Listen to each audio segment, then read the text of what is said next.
আমি ওই দিনই তোমার প্রেমে পড়েছিলাম, যেদিন তোমাকে প্রথম দেখেছিলাম।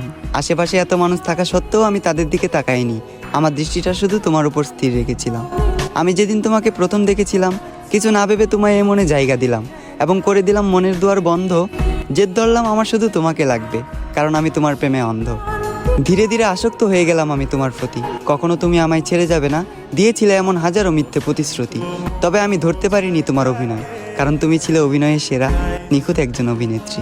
আজ আমার এই দুঃখের দিন দেখতে হতো না তুমি আমার সাথে থাকতে। যদি তোমার জন্য সুসংবাদ, আমি তোমাকে মন থেকে মাফ করে দিয়েছি।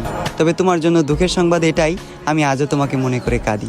একদিন তোমাকেও যেতে হবে কবরে, দাঁড় করানো হবে হাসরে। একদিন তোমাকেও দিতে হবে হাজারো প্রশ্নের উত্তর পারি। সেদিন যদি আমার নিষ্পাপ চোখের পানি প্রশ্ন হয়ে দাঁড়ায়, তোমার সকল পুণ্যের কাজ যাবে বৃথা, তোমার পাপের পাল্লাটা হবে ভারী। আমাকে তো তুমি মনে রাখলে না, অন্তত শেষ দিনের শেষ বিচারের কথা তুমি স্মরণে রেখো, প্রিয় শখের নারী।